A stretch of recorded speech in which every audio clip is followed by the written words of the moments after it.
صحابہ سجادہ نے کہا ابھی وہ جو کہہ رہے تھے جوڑنے کی بات، جنید بغدادی اپنے مرید کے ساتھ دریائے دجلہ کو کراس کر رہے تھے، پانی میں ایک بچھو ڈوب رہا تھا، پانی کا بچھو نہیں تھا، ڈوب رہا تھا، آپ نے بچھو کو انگلی سے اٹھایا کہ باہر ڈال دو، ڈوب جائے گا، مر جائے گا، تو جیسے ہی اٹھایا بچھو نے ڈنک مار دیا، اور بچھو کا ڈنک آسان نہیں ہے، تڑپتا ہے آدمی، آپ نے ہاتھ جھٹک دیا، پھر وہ ڈوبنے لگا تو آپ نے دوبارہ اس کو اٹھایا، پھر ڈنک مار دیا، پھر آپ نے ہاتھ جھٹک دیا، تیسری بار اس کی ڈنک کو ہی پکڑا اور اٹھا کر کے پانی سے باہر پھینک دیا، وہ مٹی میں چلتا ہوا نکل گیا، ڈنک تو مارا تھا۔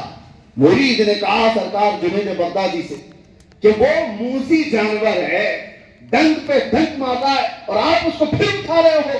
جنید بغدادی نے کہا وہ بچھو ہے، ڈنک مارنا اس کی فطرت ہے، وہ اپنی فطرت پر عمل کر رہا ہے، اور ہم اللہ والے ہیں، مدد کرنا ہماری فطرت ہے، ہم اپنی فطرت پر عمل کرتے ہیں۔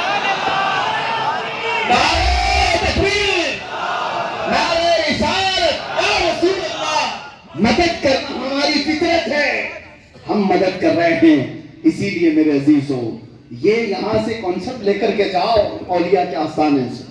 اللہ کیا مجھے نہیں نظر آئی؟ غوث پاک کے آستانے پر بھی یہ موجود ہے۔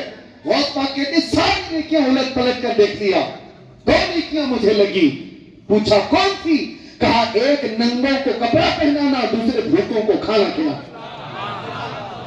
غوث پاک نے فرمایا، اور اسی وجہ سے 1000 سال ہو گئے غوث پاک کا لنگر آج بھی چل رہا ہے۔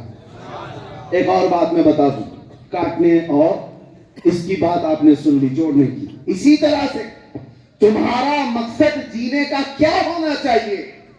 کیا ہونا چاہیے؟ حضرت شفیق بلخی بڑے پائے کے بزرگ ہیں، ان کے زمانے کے بزرگ ہیں ابراہیم بن ادھم۔ ابراہیم بن ادھم راستے سے گزر رہے تھے، انہوں نے دیکھا جنگل میں ایک لومڑی کو، اس کے چاروں پیر کٹے ہوئے، یعنی سمجھ لو 2 ہاتھ اور 2 پیر اگر سب کٹے ہوئے، چل نہیں سکتی، خالی دھڑ ہے لیکن ہڈی کٹی ہے، تازہ ہے۔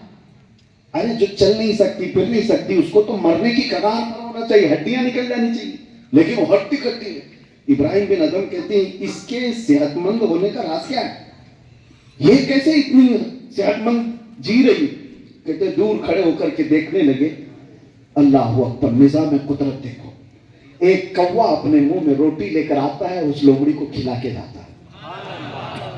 ہر گھنٹے پہ کوا آتا ہے، کچھ نہ کچھ چیزیں لے کر آتا ہے، اس لومڑی کے منہ میں ڈال کے جاتا ہے۔ لومڑی اٹھ بھی نہیں سکتی، چل بھی نہیں سکتی، لیکن کوا آ کر کھلا رہا ہے، جا رہا ہے، کھلا رہا ہے، جا رہا ہے۔ رب کا نظام میرا کھلا سکتا ہے، میں اشرف المخلوقات ہوں، میرا رب مجھے کیسے نہیں کھلا سکتا؟ یقیناً کھلائے گا۔ آپ کا بھی یہی عقیدہ ہے؟ ہاں، لیکن ساتھ میں دیکھو ابراہیم بن ادھم نے کیا کیا، ایک پہاڑ کی چوٹی پہ لے گئے، سو گئے کہ مجھے بھی کوا آ کے کھلائے گا۔ کوئی کوا صبح سے شام تک آیا نہیں، بھوکے رہ گئے۔ دوسرا دن آیا، کوئی کوا نہیں، کوئی چونٹی بھی نہیں، وہاں کھلایا جا رہا ہے، یہاں نہیں کھلایا جا رہا ہے۔ تیسرا دن آیا، لوگوں کو پتہ بھی چل گیا کہ ابراہیم بن ادھم اپنے آپ کو باندھ کر کے پڑے ہوئے ہیں۔ شفیق بلخی گزر رہے تھے، بڑے بزرگ، لوگوں نے ان سے کہا ابراہیم بن ادھم کا حال دیکھیں، وہ زنجیروں سے اپنے آپ کو باندھ کر کے پڑے جنگل میں۔ آپ آئے